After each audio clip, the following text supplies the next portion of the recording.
సజ్జన సాంగత్యం చేయడం చాలా అద్భుతంగా ఉంది. మనం అంటే రోజు కనీసం ఈ విధంగా సత్సంగం చేయడం అనేది మనలో ఉన్నటువంటి దోషాలన్నీ పోతాయి. మనలో మైండ్ అంతా కూడా ప్యూరిఫై అవుతూ ఉంటుంది ప్రతి ఒక్క రోజు. అటువంటి ఈ సత్సంగ సాంగత్యంలో పాల్గొనడానికి చాలా అదృష్టంగా భావిస్తాను. ఈరోజు నేను కొద్దిగా 2 శ్లోకాల గురించి చెప్తాను భగవద్గీతలో. యుక్తాహార విహారస్య యుక్తశ్రేష్టస్య కర్మసు యుక్త స్వప్నవబోధస్య యోగో భవతి దుఃఖ అంటే శ్రీకృష్ణ పరమాత్మ. అంటే మనం చతుర్భుజ పురుషార్థాలు ఉంటే మనకి 4 మనం జీవించినందుకు జీవితం తీసుకున్నందుకు 4 మనం నిర్వర్తిస్తూ ఉండాలి. అందులో మనకి ఏంటంటే ఆరోగ్యమే మహాభాగ్యం. మన ఆరోగ్యంగా ఉంటేనే మనం మిగతా పనులన్నీ చేయగలుగుతూ ఉంటాం. దానికోసం మనకి శ్రీకృష్ణ పరమాత్మ ఏ విధంగా ఉంటే మనం ఎటువంటి దుఃఖం లేకుండా ఆనందంగా ఆరోగ్యంగా ఉంటామనేది ఈ శ్లోకం మనకి చెప్తుంది. యుక్తాహార విహారస్య యుక్తశ్రేష్టస్య కర్మసు. అంటే మనం ఆహారం అనేది తీసుకునేటప్పుడు సాత్విక ఆహారం మితంగా తీసుకోవాలి, అంటే సమానంగా తీసుకోవాలి. అంటే అతిగా తీసుకున్నా మనకి హాని చేస్తూ ఉంటుంది. అదేవిధంగా మనం చేసే పనులు సరైనటువంటి పనులు ఉండాలి. అదే ఇటువంటి సజ్జన సాంగత్యం అనేది ఉండాలన్నమాట. అటువంటి మంచి పనులు చేస్తుంటే మనలో ఉన్నటువంటి స్పిరిట్ అనేది మనకి దాంట్లో ఉత్తేజం అవుతూ ఉంటుంది. తర్వాత ఆలోచన విధం కూడా సరైనటువంటి ఆలోచన విధం ఉండాలి. అంటే మనం చేసే ఆలోచన కూడా మనం మంచి ఆలోచనతో ఎప్పుడైతే ఉన్నామో మన లోపల ప్యూరిఫై అవుతుంది. నిద్ర కూడా సరైనటువంటి నిద్ర ఉండాలి, మితంగా ఉండాలి. అది కూడా అంటే మనం ఎక్కువ నిద్రపోయినా మనకి హాని వస్తూ ఉంటుంది, మనకి సరిపట్టుగా నిద్ర లేకపోయినా కానీ మనకి ఎనర్జీ సరైనటువంటి ఎనర్జీ తీసుకోవాలి. అదే ఏంటంటే మనం సరైనటువంటి ఆహారం తీసుకోవాలి, మితంగా ఉండాలి, అదేవిధంగా సరైనటువంటి నిద్రపోవాలి, సరైనటువంటి ఆలోచన ఉండాలి. మనం చేసే పనులు మంచి పనులు, సరైనటువంటి పనులు మీరు చూసుకున్నట్లయితే, చేస్తున్నట్లయితే ఎటువంటి దుఃఖం లేకుండా మీరు జీవిస్తారనేది మనకి శ్రీకృష్ణ పరమాత్మ మనకి ఇచ్చినటువంటి హామీ అన్నమాట. దాన్ని మనం గుర్తు చేసుకుంటూ ఉంటారు. తర్వాత రెండోది అనన్యా చింతయంతోమ ఏ జనా పరిపాసతే తేషాం నిత్యాభియుక్తానం యోగక్షేమం మహామ్యం. అంటే ఎప్పుడు మనం దైవ చింతన చేస్తూ ఉన్నట్లయితే, భగవంతుని నామం స్మరించుకున్నట్లయితే ఆ భగవంతుడే మన అన్నీ కూడా తీస్తూ ఉంటాడు, మన పనులన్నీ కూడా చేస్తూ ఉంటాడు. దానికి నేను అంటే ఒక ఉదాహరణ చెప్పాలి. మనకైనా అందరికీ కూడా మీకు కూడా జరుగుతూ ఉంటాయి. మనకి సత్యసాయి మనం ఎప్పుడైతే భజనలోకి వచ్చామో అన్నీ కూడా మనం జనరల్గా జరిగే వాటికన్నా కూడా మనకి ఎక్కువ మిరాకిల్స్ జరుగుతూ ఉంటాయి. అందరికీ కూడా చాలామందికి ఫేస్ చేసి ఉంటారు. అంటే జనరల్గా జరిగే అన్నిటికి కూడా కాకుండానే మనం మన అందుబాటులో మన ఇంద్రియాలకు అందుకునే విధంగా మనకి పనులు జరుగుతూ ఉంటాయి. వాటిని మనం మిరాకిల్స్ అని కూడా అంటూ ఉంటాం. అటువంటిది మా కుటుంబంలో జరిగిన మా సిస్టర్కి జరిగిన ఒక చిన్న ఇన్సిడెంట్స్ చెప్తాను. అంటే ఇది అంటే ఎప్పుడు మనం భగవన్నామం పట్టుకుంటే మనం ఎలాగా మహాసాగరం ఎలా దాటిస్తారనేది. కరోనా టైంలో మా బావగారికి కరోనా వచ్చింది, తర్వాత వచ్చింది. అప్పుడు దాంట్లో హాస్పిటలైజేషన్ అయ్యారు. అలాగే అన్ని రకాలుగా అతనికి చేయటం జరిగింది, అన్ని పనులు చేయటం జరిగింది. కాకపోతే అతను బాడీ వేకెట్ చేయటం జరిగింది. కాకపోతే ఏంటంటే మా సిస్టర్కి తన భర్త మీద మా బావగారు అంటే చాలా అభిమానం అన్నారు. అంటే మా భర్త లేకుండా నేను జీవించను అనేది పెట్టుకుంది. అయితే ఆవిడికి అన్నీ ఉన్నాయి, అన్ని రకాల సంపదలు ఉన్నాయి, అబ్బాయి ఉన్నాడు, అలాగే కోడలు ఉన్నారు, తర్వాత కూతురు ఉన్నారు, కుమారులు ఉన్నారు, అంతా కూడా చాలా అద్భుతంగా ఉంది. అటువంటిది ఆవిడ ఏంటంటే ఇంకా నేను భర్త లేదు, నేను జీవించకూడదని ఒక పెట్టేసుకున్నారు.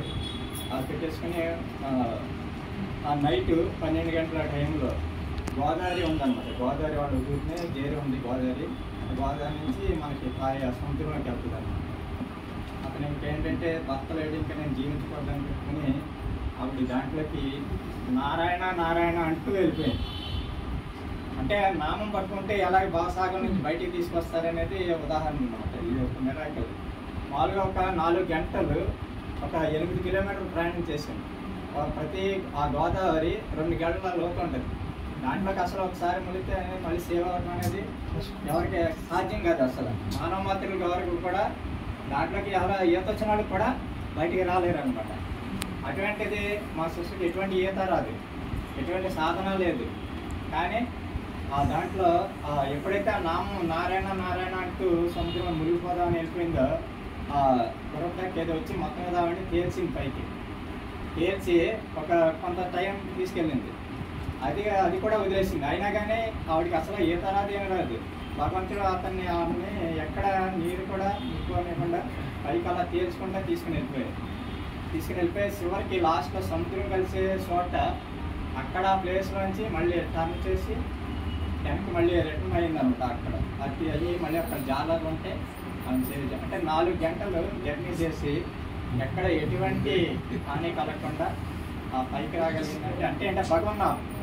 అక్కడ ఏంటంటే నేను ఇక్కడ చెప్పేది ఏంటంటే నారాయణ అనే నామం ఆమె భావసాగరం దాటిస్తారు మనకి అంటూ ఉంటారు. నామం పట్టుకుంటే సాగరం దాటిస్తారనేది మా సిస్టర్కి అంటే జరిగింది అనమాట. అది అటువంటి మిరాకిల్స్ అంటే భగవన్నామం పట్టుకుంటే ఎలా జరుగుతుంది అనేది ఒక ఉదాహరణ. మా సిస్టర్ అక్క సరే అంటే మీకు ప్రత్యక్షంగా కూడా చూపిస్తాను.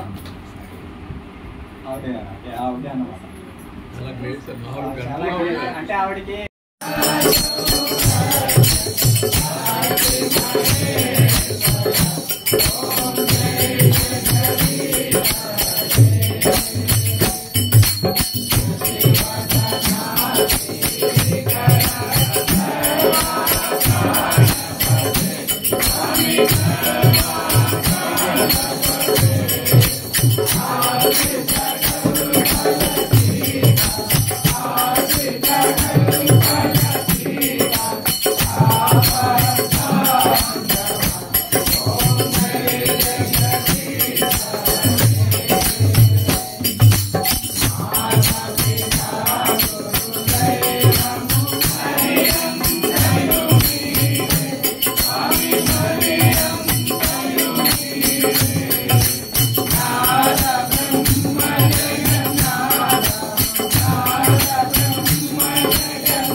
सत्य साई बाबा जी की